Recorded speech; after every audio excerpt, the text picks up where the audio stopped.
So, good morning, ladies, but also gentlemen, because the message that I'm going to share today applies to us all. But I really, I'm just wanting to kind of break down everything that women will be getting inside of Strong Women Soft Hearts Part 1. But I'm really just building up for this great exchange, and I want to thank the women that are signing up. I appreciate it. It's only day two. So, with that being said, in week two of Women, Soft Hearts, I discussed the importance of embracing vulnerability. Um, the thing is, nowadays, people see vulnerability as a weakness. People see transparency and they equate it to shame. But what God had taught me through my time of being vulnerable, from being open with Him and from others, is that God never wanted us to be ashamed about things that we struggle with and things that we go through. Life happens to us all, right? And I'm talking to women, but men, this applies to you too. So I did this with Men Enough to Heal as well. If you're a man and a part of the group, you can let them know. But when I studied the Bible in Genesis 3 is when Satan, Adam, Eve, whomever really introduced us to shame. Um, but I truly believe in my heart that God is trying to get us back to Genesis 1. And in Genesis 1, when he made man and woman, he was pleased with what he made and he said it was very good. And so the clip that I'm going to be introducing today after this video, especially for women, it was about the woman at the well. And I do have my notes here from, Strong Women, Soft Hearts, but when you grab the bundle, you'll get everything. But in John 4, a woman shows up at the well alone in the heat of the day. And when I read this, I knew it was already telling me something, at that point. She was hiding, she was avoiding people, and she was carrying shame. So in their time, women had to be accompanied by someone at all times. But this woman ended up running into Jesus by herself. And again, back in those days, um, a man and a woman were not supposed to be together or around each other unless that was your mate. So I love the woman at the well story because it lets me know and it's letting you know that Jesus will meet you anywhere you are. And he will break laws, he will break protocol, he will break anything that he needs to break just to get to you. So Jesus did not meet her at church. He did not meet her in a crowd. He met her at a well, at a place where she didn't even want to be seen. And I hope that hits a lot of women, even in just that point. Um, what I love about the discussion that the woman and Jesus had, before they even got into talking, Jesus was already telling her about herself. And we talked about the husbands that she had and the man that she was living with at the moment, that wasn't even her husband. And what I loved about this conversation with Jesus and the woman at the well is he was inviting her to keep it real with him. And this is something that I have been teaching people in what I do in Glow Stars or as a counselor for years.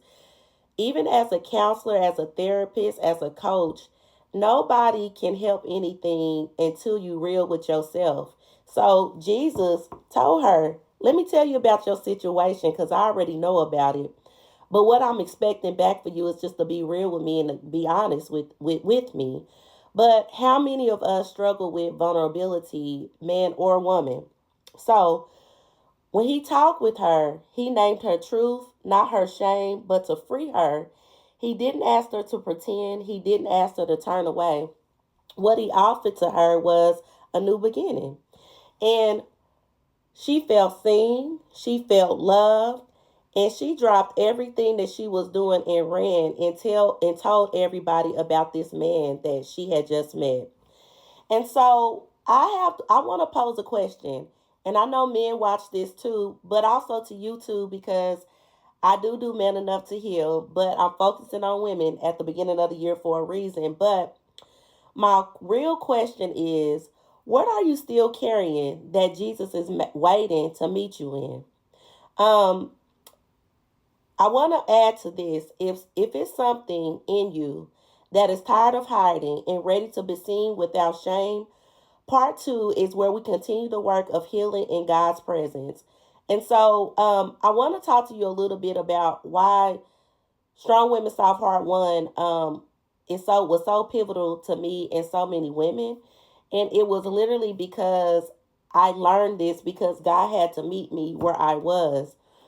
Going through so much trauma, going through so much betrayal, going through so many injustices that I've had to experience as a strong woman, I was done.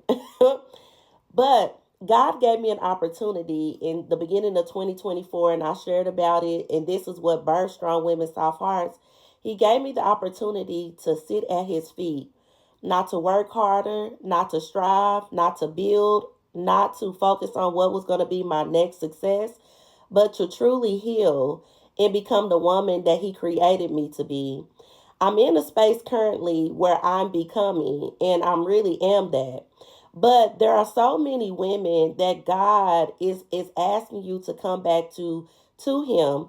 I was telling a woman yesterday that everything that I am now is because of everything that I had to let die previously. So many people were used to a certain type of G.L.O.W, but that G.L.O.W had me worn out, had me tired. And if I could be honest, like, I didn't want to counsel. I didn't want to do anything anymore. Just the tragedies of life. But in meeting God and sitting with Him, He introduced me to this woman, a softer woman, a woman who is bold, a woman who does not scare easily, but a woman who is well taken care of. I tell myself I'm a well watered garden.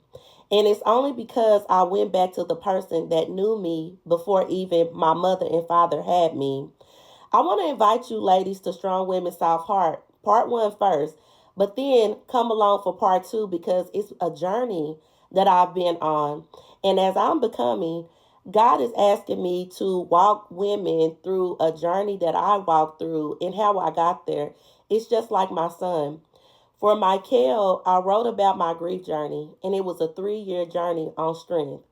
But in this year of my life, it's been some years, but God broke me just to get me soft, just to get back to my heart, just to get back to loving people, just to glow. God, love, order, wisdom. So, with that, ladies, the biggest reason why I'm promoting this is because I want as many ladies as possible to join the Great Exchange. It's just something that you have to experience, and I hope many women experience this year. This is not a year about proving anything to anyone but you and God. And before you leave this earth, God has to get out everything that He put into you. So for so many women, we have been juggling roles, we have been juggling labels, we've been juggling entire homes by ourselves. I know that's me. But in this season of my life, I had to start to understand, like, there is things that you have to do, and your voice is going to unlock things in other women and other people. This is a little bit of Strong Women Soft Heart Part 2, but I would love for you guys to join me. Join the Glow Circle and get the bundle, ladies.